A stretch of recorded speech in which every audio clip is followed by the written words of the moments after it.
Hello, good morning, students. Welcome to Scala English School online learning classes. And day before yesterday, we have seen about the common factor and common multiples, and we have completed exercise 3.4. I have already given you the solution of this exercise also. So go through the solution, write it down in your notebook. Now, after this, we are going to learn about the prime factorization. And for prime factorization, there are some divisibility rules. We have already seen the divisibility test from 1 to 11 numbers. Okay. Now, we are going to some additional divisibility rules related to prime factorization because they are helpful for you while factorization. So first of all, what is mean by prime factorization? The factorization, after factorization, the numbers that came, means the factors that you have chosen must have, they should be prime numbers. Okay, जो भी आप factors करोगे, for example let's take 20. So what are the factors of 20? If I say 2 multiplied by 10, but here this 10 is not a prime factor, it is a composite number. Okay, so we need the numbers which are all co-prime factor, which are all prime factors. तो इसका हमें क्या करना है, 10 का, अभी ये 10 का अभी आगे भी जा सकता, 2 is a prime number, अभी 10 का क्या करना है, 2 5 are 10. Okay, now look at these numbers, 2 2 5. These all the three numbers are now prime factor. So this is the prime factorization of 20. Okay, 2 multiplied by 2 multiplied by 2, 5 2s are 10, 10 2s are 20. Okay, got this? So if 2 multiplied by 10, if you factorize this number as 2 multiplied by 10, 10 is a composite number and this 2 is a prime. So this is not allowed in the prime factorization.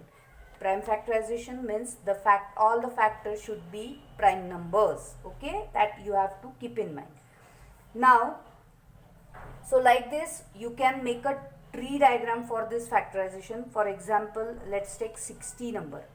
So first, इसमें आपको क्या करना है, whatever the number, which number comes in your mind, 6 10s are 60. Okay, but this 6 is a composite number because it again can be multiplied, because see, 2 3s are 6. Now these are two prime numbers. Now here our factorization ends. Now 10 के factors क्या हो सकते हैं, 2 5s are 10.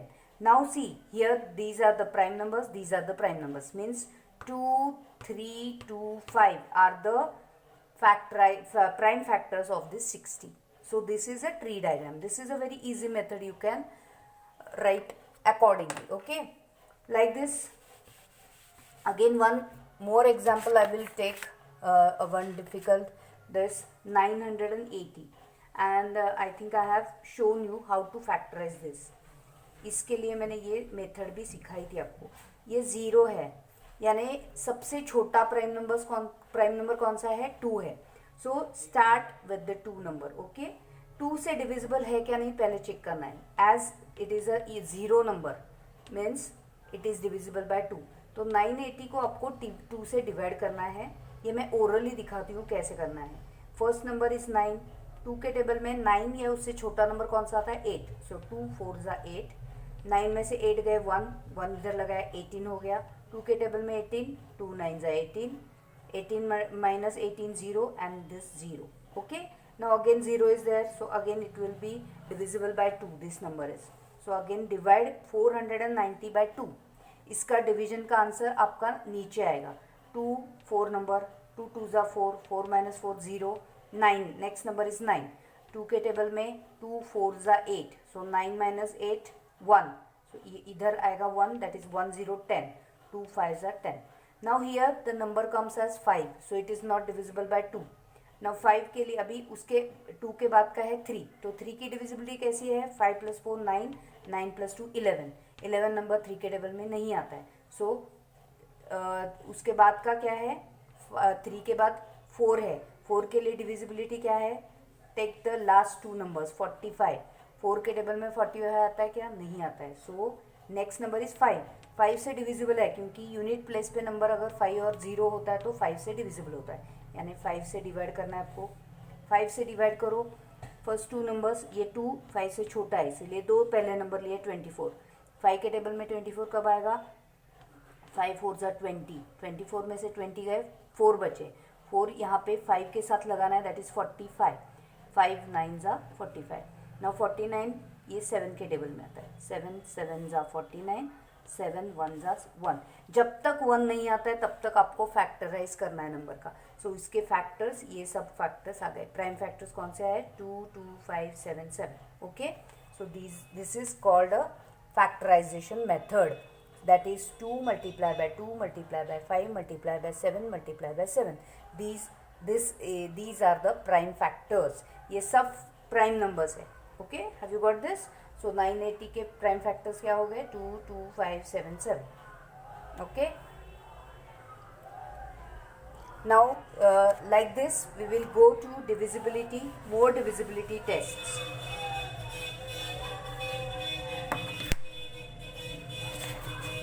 So first divisibility rule is, if a number is divisible by another number, if a number is divisible by another number, then it is divisible by each factor.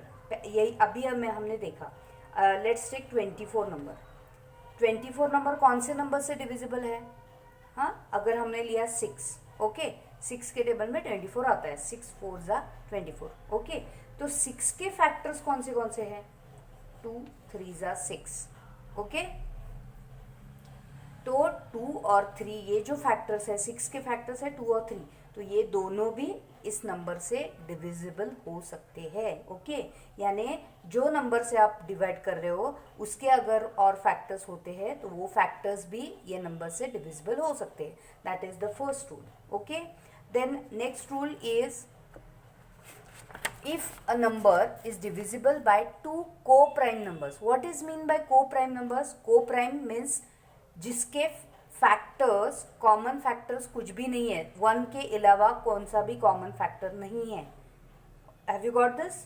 यानी 25 और अगर मैंने लिया 9 and 25 लेंगे। Okay, 25 के factors क्या है? 1 multiply by 5 multiply by 5। Okay, उसके बाद है 9 के फैक्टर्स कौन से हैं? 3 3 ज़ा 9।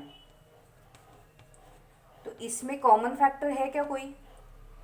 सिर्फ 1 कॉमन फैक्टर है, 5 इसमें नहीं है, इसमें 3 नहीं है, so only 1 is a factor.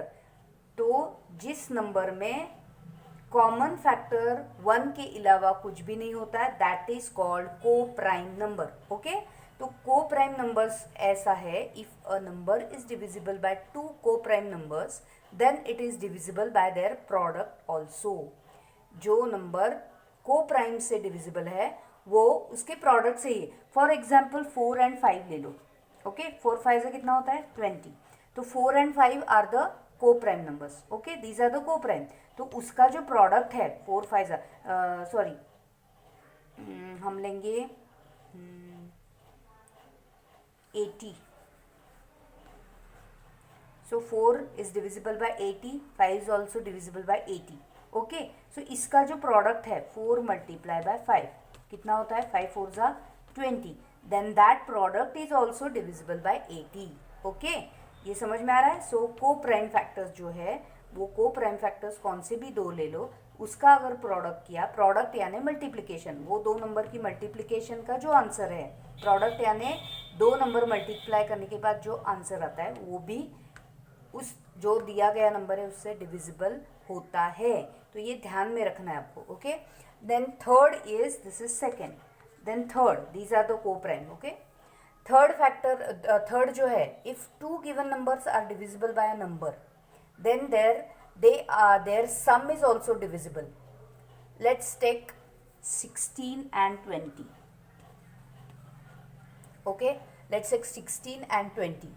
These both numbers are divisible by, ये कौन से नंबर से डिविजिबल है? 4 से है। 4 के टेबल में 16 भी आता है, 20 भी आता है। ओके, सो इसकी एडिशन जो है, यानी 16 प्लस 20 अगर किया हमने, ओके, तो कितना आता है? 36। That sum is also divisible by 4. Okay, this is the third rule, that is if two given numbers are divisible by any one number, then their sum is also divisible by that number. Okay, next fourth जो है same ही है, इसका subtraction होगा, यानी यही same है उसका difference. If two given numbers are divisible by any number, their subtraction is also divisible by the number. यानी 20 माइनस 16 किया तो कितना आता है, 20 माइनस 16 4 आता है, तो 4 से 4 डिविजिबल है. Got this? तो उसका डिफरेंस भी यानी सम यानी एडिशन और उसकी सब्ट्रैक्शन करने के बाद जो नंबर आता है that number is also divisible by that number. So these are some rules that I have explain to you. तो वो जब हम प्राइम फैक्टराइजेशन करते हैं तो उस वक्त के लिए हमें याद रखना है.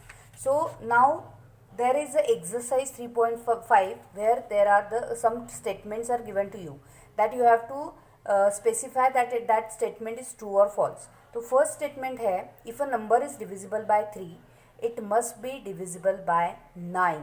अगर एक नंबर 3 से डिविजिबल है, अभी 3 से कौन सा नंबर डिविजिबल है, 6 है, 12 है, 18 है. ओके, सो ये जो नंबर 3 से डिविजिबल है वो 9 से भी है. 9 से है क्या, 6 के टेबल नहीं, 6 जो है वो 9 के टेबल में नहीं आता है, 12 जो है 9 के टेबल में नहीं आता है. So that statement is wrong. देखो यही वाइस वर्सा अगर हो गया, उल्टा स्टेटमेंट हो गया तो वो सही है, वो भी आगे मैं बोलूँगी. If a number is divisible by 3, that same number is divisible by 9, that is wrong. Okay, अभी नेक्स्ट स्टेटमेंट है if a number is divisible by 9, यानी 9 के टेबल में अगर कौन सा भी 9 ले लो, 18 लो, ये 9 का टेबल है मैंने लिखा है, तो ये जो 9 के टेबल में जो है वो डिविजिबल है ये number. Okay, if any number is divisible by 9 then it is divisible by 3. Is it correct? वो हमें फाइंड आउट करना है. 9 से जो नंबर डिविजिबल है वो 3 से है क्या, है, क्योंकि 3 के टेबल में 9 वाला टेबल वाला जो भी नंबर है वो आता है. So that is correct. तो ये जो है 3 से जो नंबर डिविजिबल है वो 9 से नहीं हो सकता है, लेकिन 9 से जो डिविजिबल है वो 3 से हो सकता है. That is the statement. Okay, third statement is a number is divisible bye 18 if it is divisible by 3 and 6. If a number is divisible bye 18, कौन सा नंबर डिविजिबल बाय 18 है, जो नंबर है वो अगर 18 से डिविजिबल है, if it is divisible by both 3 and 6.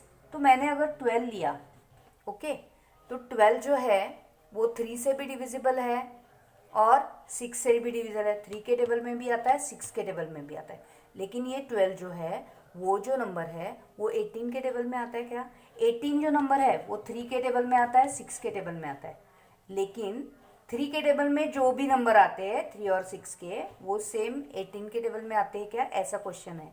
तो ये जो 12 नंबर है वो नहीं आता है. ओके, तो ये समझ में आ गया.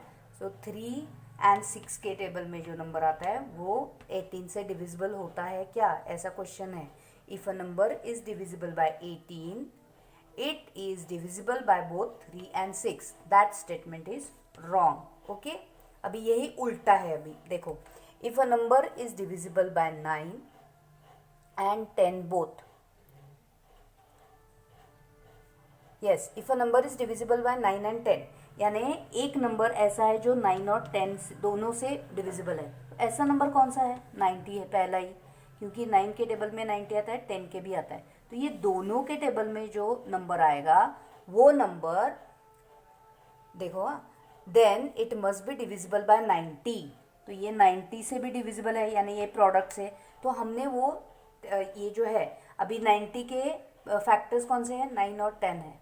ओके, तो इसका जो प्रोडक्ट है वो भी डिविजिबल होता है 90 से. तो ये हमारा रूल है ही, तो वो याद रखना है कि अगर 9 and 10 both the numbers, okay, both the numbers are divisible by 90, then their product is also divisible by 90. Okay, so that statement is true. Next जो है, if two numbers are co-prime at least one of them must be prime. अगर दो number को prime है तो उसमें से एक जो है वो कंपल्सरी प्राइम होना ही चाहिए। लेट्स टेक टू को प्राइम नंबर्स, हमने पहले ही लिया था 25 एंड 9। तो ये भी कॉम्पोजिट है और ये भी कॉम्पोजिट है, उसमें से एक भी प्राइम नंबर नहीं है, so that statement is wrong. इसमें से एक प्राइम चाहिए ही, ऐसा कुछ नहीं है। दो को प्राइम है, दीज आर द टू को प्राइम नंबर्स। ओके, को प्राइम यानी वापस ध्यान में रखो, को prime means whose common factor is only 1, not other than 1, that number is called co-prime number। तो ये जो co-prime numbers है उसमें से एक नंबर प्राइम चाहिए, ऐसा वो उन्होंने स्टेटमेंट दिया है, तो वो नहीं है। ऐसे भी हो सकता है, प्राइम हो भी सकता है, नहीं भी हो सकता है। Okay, next question is all the numbers which are divisible by 4 must also divisible by 8। जो 4 से डिविजिबल है, यानी समझो 4 के टेबल में 20 आता है, तो 8 के टेबल में 20 आता है क्या? नहीं, यानी जो नंबर 4 से डिविजिबल है वो 8 से होना चाहिए, ऐसे नहीं है, रॉन्ग। ओके, लेकिन 8 के जैसे हमने 3 का और इसका देखा था 9 का, सेम वैसे ही है। जो नंबर 8 के टेबल में है वो 4 के टेबल में आ सकता है, लेकिन 4 के टेबल में है वो 8 के टेबल में आना ही चाहिए, ऐसे ज़रूरी नहीं है। Okay, all the numbers which are divisible by 8, तो 8 से डिविजिबल कौन से है? 8 है, 8 के टेबल वाले ले लो, 16 है, 24 है, तो वो सब नंबर 4 से भी डिविजिबल होते हैं, so that statement is correct. Okay, next statement, if a number exactly divides the two numbers separately, it must exact divide the sum। यानी अगर दो नंबर है, if a number exactly divides the two numbers separately, यानी अगर 36 लिया, 36 का क्या है सम, इफ द एग्जैक्टली यानी समझो 14 एंड 6 लिया, 14 एंड 6, 14 एंड 6 किससे डिविजिबल है? 2 के टेबल में आता है।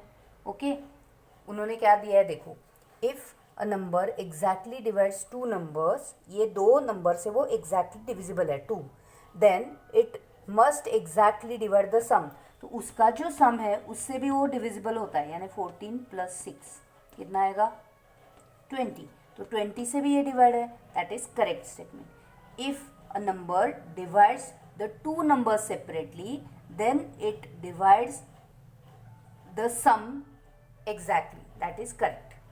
लेकिन उसके आगे का जो है वो उल्टा है, if a number exactly divide the sum of two numbers, यानी सम दी गई है।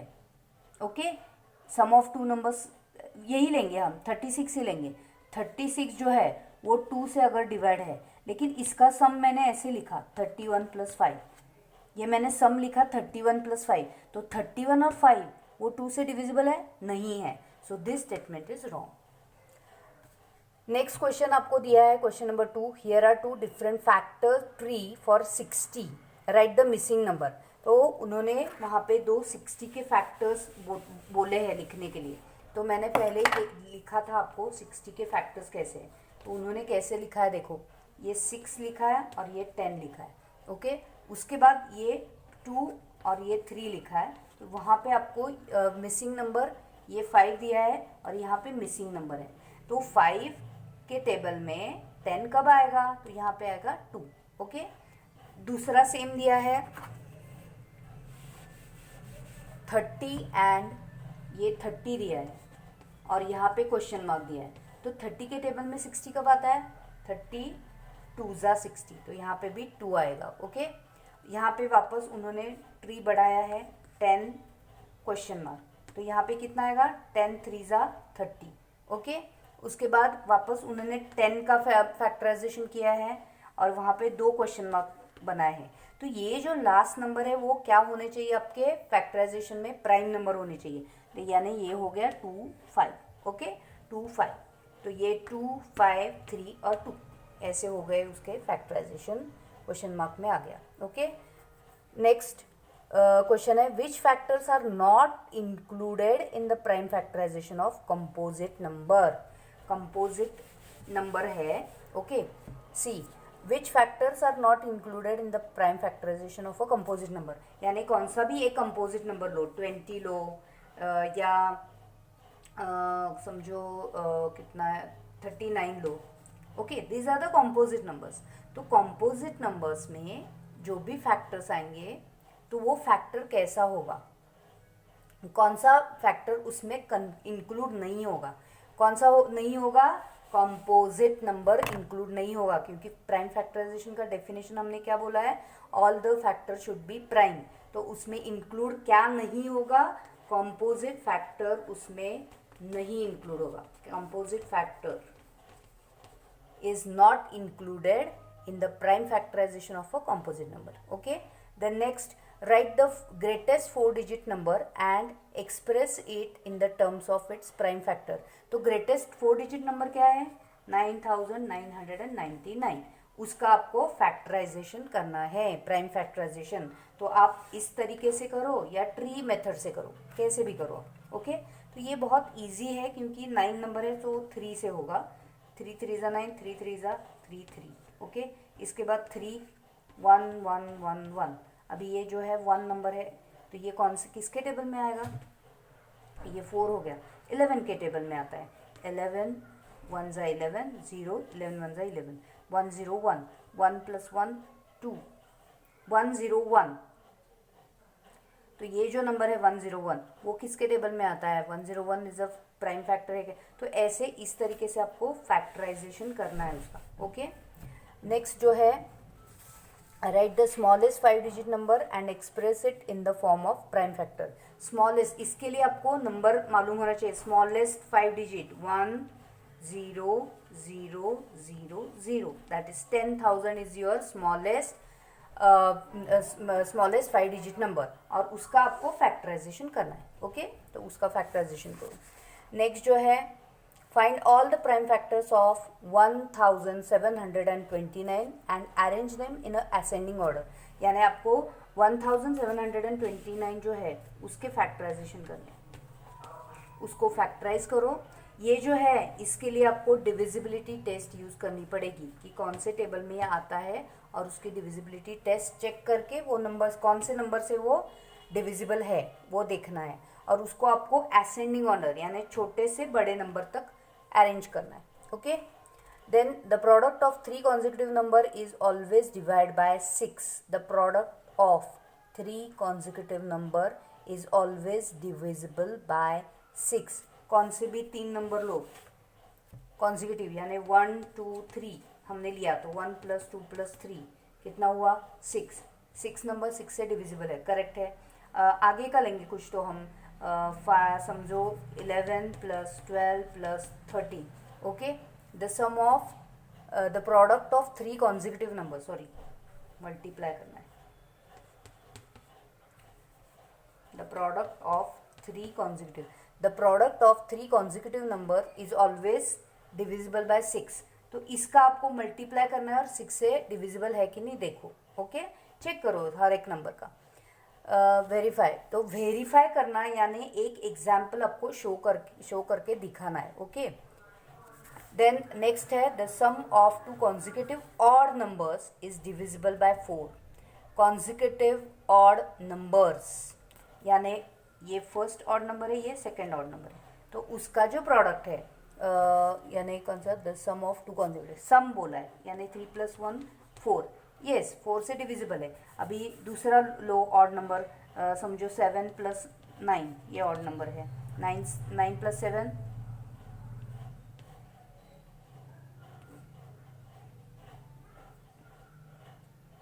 16. 16 4 के टेबल में आता है यानी ये प्रूव हो गया, ओके. तो ये आपको ध्यान रखना है कि 2 ये जो है ये रूल्स में ही आएगा. The product of 3 consecutive number is divisible by 6.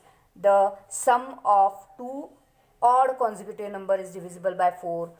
ये आपको वेरीफाई करना है. In which of the following expression the prime factorisation has been done. इसमें प्राइम फैक्टराइजेशन कौन सा है वो आपको टिक करना है, A B C D option है। तो इस तरीके से आपको 12th तक क्वेश्चन सॉल्व करने हैं। सो सभी मैंने एक्सप्लेन किया है that you have to solve yourself 3.5 exercise. Okay, so this is our exercise 3.5 that we have completed. Okay, so good day and good night.